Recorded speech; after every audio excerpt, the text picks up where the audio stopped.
Oiê! Gênesis 40, nesta segunda-feira. Estamos começando a semana, continuamos com a história de José, que é muito interessante, muitos ensinamentos. E vamos lá, que no final do capítulo eu vou fazer alguns comentários. Gênesis 40, José explica 2 sonhos. Passado algum tempo, o rei do Egito foi ofendido por 2 dos seus servidores, isto é, o chefe dos copeiros, que era encarregado de servir vinho, e o chefe dos padeiros. O rei ficou furioso com os 2 e mandou que fossem postos na cadeia, que ficava na casa do capitão da guarda, no mesmo lugar onde José estava preso. Eles ficaram muito tempo ali e o capitão deu a José a tarefa de cuidar deles. Certa noite, ali na cadeia, o copeiro e o padeiro tiveram um sonho cada um, e cada sonho queria dizer alguma coisa. Quando José veio vê-los de manhã, notou que estavam preocupados, então perguntou: "Por que vocês estão com essa cara tão triste hoje?" Eles responderam: "Cada um de nós teve um sonho, e não há ninguém que saiba explicar o que esses sonhos querem dizer." "É Deus quem dá a gente a capacidade de explicar os sonhos", disse José. "Vamos, contem o que sonharam." Então o chefe dos copeiros contou o seu sonho. Ele disse: "Sonhei que na minha frente havia uma parreira, que tinha 3 galhos. Assim que as folhas saíam, apareciam as flores, e estas viravam uvas maduras. Eu estava segurando o copo do rei. Espremia as uvas no copo e o entregava ao rei." José disse: "A explicação é a seguinte: os 3 galhos são 3 dias. Daqui a 3 dias o rei vai mandar soltá-lo. Você vai voltar ao seu trabalho e servirá vinho ao rei, como fazia antes. Porém, quando você estiver muito bem lá, lembre de mim e, por favor, tenha bondade de falar a meu respeito com o rei, ajudando-me assim a sair dessa cadeia. A verdade é que foi a força que me tiraram da terra dos hebreus e me trouxeram para o Egito. E mesmo aqui no Egito, não fiz nada para vir parar na cadeia." Quando o chefe dos padeiros, dos padeiros, viu que a explicação era boa, disse: "Eu também tive um sonho. Sonhei que estava carregando na cabeça 3 cestos de pão. No cesto de cima havia todo tipo de comidas assadas que os padeiros fazem para o rei, e as aves vinham e comiam dessas comidas." José explicou assim: "O seu sonho quer dizer isto. Os 3 cestos são 3 dias. Daqui a 3 dias o rei vai soltá-lo e vai mandar cortar sua cabeça. Depois o seu corpo será pendurado num poste de madeira, e as aves comerão a sua carne." 3 dias depois, o rei comemorou seu aniversário, oferecendo um banquete a todos os seus funcionários. Ele mandou soltar o chefe dos copeiros e o chefe dos padeiros, e deu ordem para que viessem ao banquete. E aconteceu exatamente o que José tinha dito. O rei fez com que o copeiro voltasse ao seu antigo trabalho de servir vinho ao rei e mandou que o padeiro fosse executado. Porém, o chefe dos copeiros não lembrou de José. Esqueceu dele completamente. Versículo 8. Quando José percebe que os 2 servos do rei estavam meio tristes, né, na cadeia, tiveram cada um sonho, e ninguém conseguia fazer a revelação, né, tipo, interpretar o que o sonho significava. Naquela época, os egípcios, eu até vou ler esse comentário porque é bem interessante, ó. Os egípcios davam grande importância aos sonhos e haviam desenvolvido diferentes métodos para a interpretação do seu sentido. Um antigo documento egípcio contém mais de 200 modelos de sonhos, com seus respectivos significados bons ou maus. Então, nessa época, os egípcios tinham esse costume, né, essa crença, e eles desenvolveram esse documento que continha modelos de sonhos, né, e que tinha interpretação, o sentido de cada modelo de sonho. Aparentemente, o modelo dos sonhos que esses dois servos do rei tiveram não constavam nos documentos. E ninguém, nenhum sábio, nenhuma pessoa que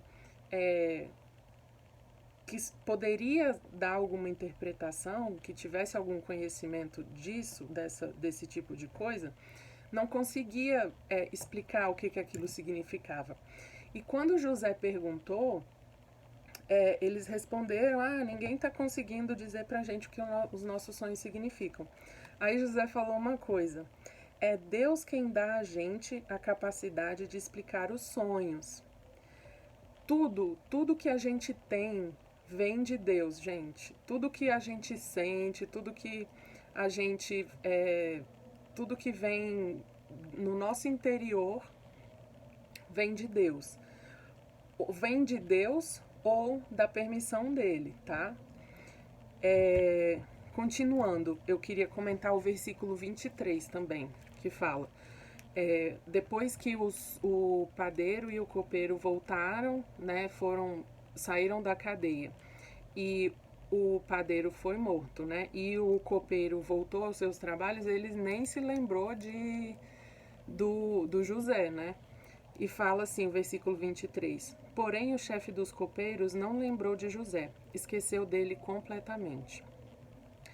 O que me ocorre, assim, quando eu leio esse versículo, é que somente Deus realmente pode fazer alguma coisa por nós, né?